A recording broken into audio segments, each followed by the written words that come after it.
Assalamu alaikum. How to apply for university, what should be the budget, how much balance should be in bank account, total expense from applying to coming Finland.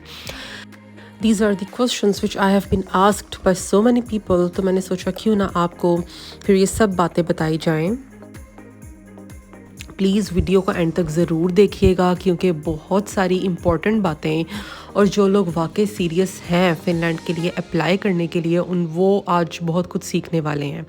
उनके लिए मैंने ये video specially बनाई है जिनको नहीं पता कि यूनिवर्सिटीज़ किस तरह से सर्च की जाती हैं, उन्होंने कौन सा प्रोग्राम करना है, किस प्रोग्राम में उनको कितनी स्कॉलरशिप मिल रही है, एप्लीकेशन की कितनी टाइप्स हैं, आपका बजट कितना होना चाहिए, आपके बैंक में बैलेंस कितना होना चाहिए मिग्री को शो करवाने के लिए, आपने मिग्री पे अप्लाई किस तरह से करना है और टोटल सारा का सारा जो एक्सपेंस है ना वो आपको मैं यहाँ पर बताने वाली हूँ। इसलिए बहुत ज़्यादा अलर्ट होके आपने ये वीडियो सुननी भी है और देखनी भी है। तो सबसे पहले हम बात करते हैं types of application. There are two types of application through which you can apply for your degree. First one is joint application, second one is separate application. Now what does joint application means? Joint application का क्या मतलब है? Joint application means that you can apply for any 6 programs by submitting only a single application. जी हाँ, एक application आप submit करवाएंगे जिसके थ्रू आप 6 प्रोग्राम्स में अप्लाई कर सकते हैं और वो 6 के 6 प्रोग्राम्स जो हैं वो डिफरेंट यूनिवर्सिटीज़ के भी हो सकते हैं। कोई सी भी यूनिवर्सिटी जौन सा भी प्रोग्राम करवा रही है अगर आपको पसंद आ रहा है और वो जॉइंट एप्लीकेशन के क्राइटेरिया में फॉल करता है तो आप एक ही एप्लीकेशन के थ्रू 6 प्रोग्राम्स में अप्लाई कर सकते हैं। And separate application means that you will apply directly to the university in which you want to get admitted. जौन सी भी यूनिवर्सिटी का आपने प्रोग्राम सेलेक्ट किया है आप डायरेक्टली उस यूनिवर्सिटी को एप्लीकेशन सबमिट करवा रहे हैं। तो this is the difference between joint application and separate application. यहाँ पर जो एक बात आपने माइंड में रखनी है वो ये है कि the dates are different for submitting joint application and separate application. जो टेन्योर जॉइंट एप्लीकेशन को सबमिट करवाने का है वो डिफरेंट है और जो tenure single application separate application submit करवाने का है वो डिफरेंट है। तो चलें जी, सबसे पहले देखते हैं कि कौन सी यूनिवर्सिटी आपने सेलेक्ट करनी है और उस यूनिवर्सिटी का कौन सा प्रोग्राम आपने सेलेक्ट करना है, उसका एलिजिबिलिटी क्राइटेरिया क्या होगा, एडमिशन प्रोसेस क्या होगा। तो आपने studyinfo.fi, ठीक है, गूगल पे आपने लिखना है studyinfo.fi और आपने उसकी वेबसाइट ओपन कर लेनी है। सर्च बार के नीचे राइट साइड पे लिखा हुआ है सर्च फिल्टर्स, उसको आपने क्लिक कर लेना है। तो आपके पास डिफरेंट ऑप्शंस आ जाएंगी जैसे कि यहाँ पे education type, application period, teaching time, location, duration of education, field of study, fees. तो ये सब आपके पास डिफरेंट ऑप्शंस आ जाएंगी। अब आप अपनी मर्ज़ी से यहाँ पे कोई सा भी फ़िल्टर सेलेक्ट कर लेते हैं। मैंने यहाँ पर सेलेक्ट किया एजुकेशन में यूनिवर्सिटी स्टडी प्रोग्राम्स जिसमें आपका मास्टर्स और आपका बैचलर्स आ जाता है, डिग्री प्रोग्राम्स इसमें आ जाते हैं। फिर लैंग्वेज ऑफ इंस्ट्रक्शन देख लेते हैं। लैंग्वेज जो है वो इंग्लिश होनी चाहिए। कोई सा भी कोर्स जो कि इंग्लिश में फिनिश यूनिवर्सिटीज़ ऑफ़र कर रही हैं मैंने वो सिलेक्ट किया है। अब जो मैंने यहाँ पर फ़िल्टर अप्लाई किया है मेरे पास वो सारे प्रोग्राम्स आ जाएंगे जो कि यूनिवर्सिटीज़ मास्टर्स बैचलर्स करवा रही हैं और इंग्लिश में करवा रही हैं। तो जी मैंने सेलेक्ट किया है masters in accounting and finance. जब आप उसको सेलेक्ट करेंगे तो आपके पास ये एक होम पेज ओपन हो जाएगा। यहाँ पर आप जब इस पेज के बिल्कुल बॉटम पे आएंगे तो लिखा होगा accounting and finance Kuopio. Kuopio is the place, ठीक है, ये प्लेस है जहाँ पर ये यूनिवर्सिटी है। एजुकेशन टाइप देखें, यूनिवर्सिटी एजुकेशन है, लैंग्वेज इंग्लिश है, 2 इयर्स का ड्यूरेशन है, ट्यूशन फ़ी आपकी 10,000 यूरोज़ है पर ईयर और उसके नीचे लिखा हुआ है स्कॉलरशिप। स्कॉलरशिप ये यूनिवर्सिटी जो है वो 0 to 50% ऑफ़र कर रही है। स्कॉलरशिप के आगे जो सर्कल बना हुआ है जब मैंने उसको सेलेक्ट किया तो मेरे पास उससे रिलेटेड उसकी डिस्क्रिप्शन आ गई है। डिस्क्रिप्शन ये कह रही है कि half of the students from 15 will be offered 50% scholarship. 15 seats offer कर रही है ये यूनिवर्सिटी जिसमें से आधे बच्चों को, आधे स्टूडेंट्स को 50% स्कॉलरशिप ऑफ़र किया जाएगा। उसी पेज पे आप फर्दर नीचे आएंगे तो लिखा हुआ है कि जॉइंट एप्लीकेशन में आप ये प्रोग्राम सेलेक्ट कर सकते हैं। One of this program can be selected in joint application. उन 6 प्रोग्राम्स में से एक प्रोग्राम आप ये सेलेक्ट कर सकते हैं। फिर आप देख रहे हैं कि रीड एडमिशन क्राइटेरिया लिखा हुआ है, मैंने इसको सेलेक्ट किया। जब ये पेज ओपन हुआ है तो इसके ऊपर सारा आपका एडमिशन क्राइटेरिया आ जाएगा कि किस तरह से आप यहाँ पर एडमिशन के लिए एलिजिबल हैं कि नहीं है। तो एलिजिबिलिटी क्राइटेरिया आपके सामने है।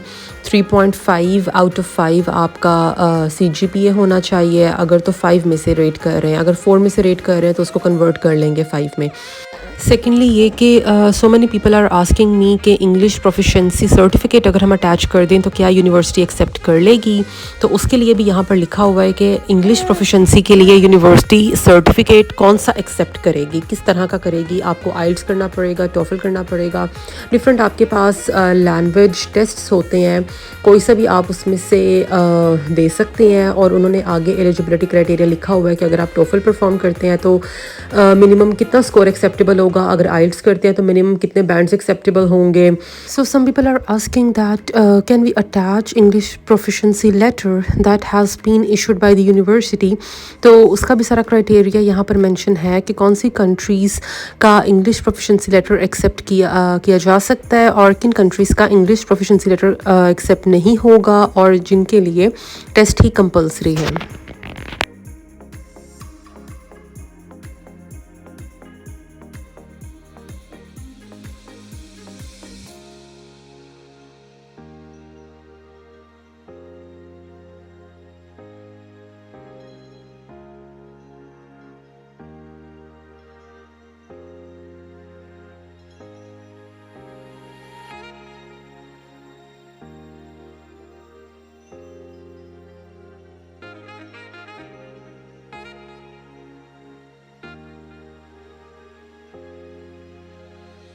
उसी सिमिलर पेज पे जब आप नीचे आएंगे तो ट्यूशन फ़ीस और स्कॉलरशिप का क्राइटेरिया लिखा हुआ है कि कितनी ट्यूशन फ़ी है, किन को स्कॉलरशिप ऑफ़र होगी, कितने परसेंट स्कॉलरशिप ऑफ़र होगी। और यहाँ पर आप देखें कि अर्ली बर्ड ट्यूशन फ़ी का वर्ड एक मेंशन है। The university of eastern Finland also grants an early bird tuition fee deduction. Early bird tuition fee deduction का मतलब ये है कि एक सर्टेन डेट आपको दी जाएगी रिज़ल्ट आने के बाद कि अगर आप इस डेट तक फुल फ़ी सबमिट करवा देंगे तो आपको इतने percent tuition fee wave of की जा सकती है। And this university is offering you 500 euros off as an early bird tuition fee deduction. Thirdly बात करेंगे फ़िनलैंड स्कॉलरशिप के बारे में। ये यूनिवर्सिटी आपको फ़िनलैंड स्कॉलरशिप भी ऑफ़र कर रही है। फ़िनलैंड स्कॉलरशिप में आपको क्या ऑफ़र किया जा रहा है? फ़िनलैंड स्कॉलरशिप में आपको 100% ट्यूशन फ़ी वेव ऑफ की जा रही है। हाँ जी, आपको फ़र्स्ट ईयर में बिल्कुल भी कुछ भी पे नहीं करना पड़ेगा। इवन के यूनिवर्सिटी आपको 5,000 यूरोज़ ग्रांट कर रही है एज एन लिविंग अलाउंस। आपको 5,000 यूरोज़ मिलेंगे यूनिवर्सिटी के फ़र्स्ट ईयर में। अपना जितनी भी आपकी अकोमोडेशन होगी या आपका खाना पीना होगा, आपकी यूटिलिटीज़ होंगी, सब कुछ आप उन 5,000 यूरोज़ में पे ऑफ कर सकते हैं।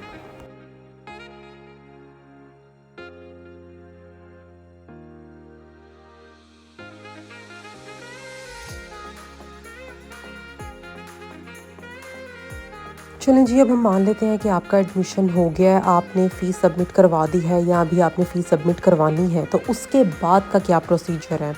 आपका यूनिवर्सिटी में एडमिशन हो गया है, अब आपने फ़िनलैंड आना है। अब आपने फ़िनलैंड आने के लिए कहाँ पर अप्लाई करना है, किस तरह से अप्लाई करना है? आपने जी जाना है मिग्री की वेबसाइट पे, migri.fi। ठीक है, migri.fi पे आएंगे, आपने सेलेक्ट करना है I want to apply select करेंगे तो वहाँ पर फर्दर ऑप्शंस आ जाएंगी आपके पास।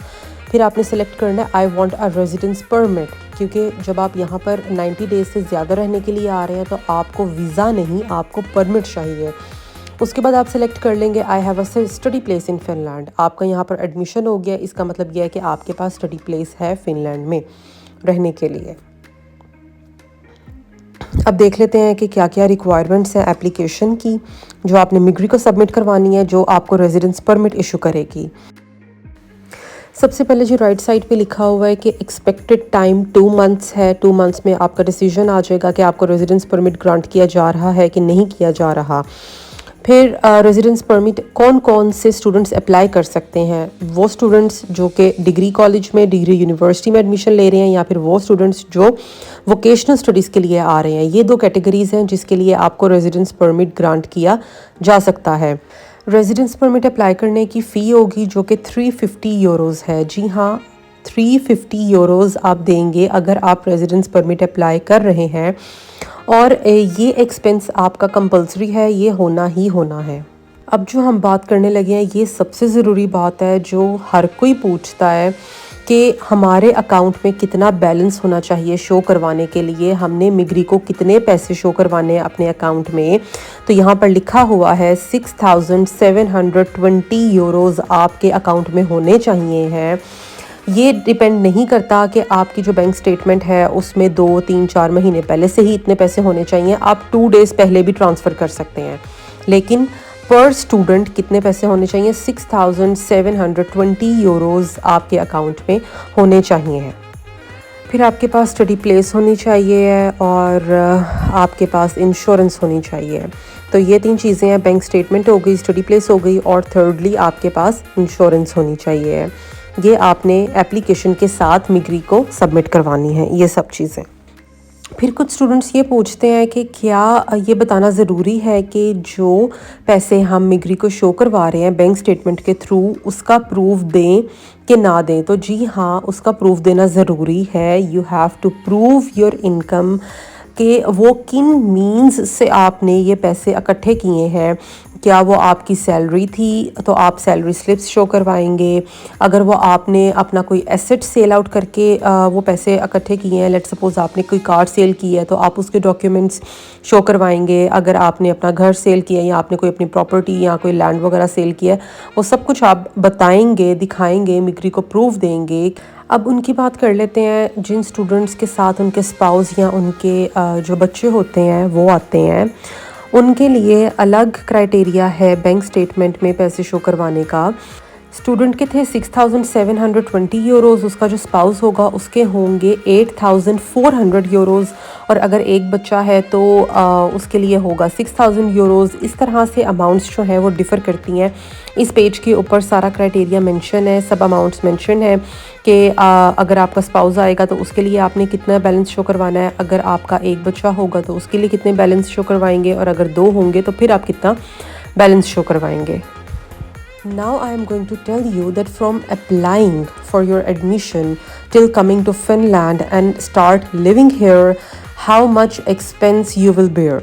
So first of all, tuition fee if any, ठीक है। अगर आपका स्कॉलरशिप पे एडमिशन हो गया, वेल एंड गुड। अगर आपकी ट्यूशन फ़ी है तो जितनी भी होगी वो आपको पे करनी पड़ेगी। Secondly, visa for embassy. Pakistan में क्योंकि एम्बेसी नहीं है फ़िनलैंड की, तो आपको अबू धाबी जाना पड़ेगा।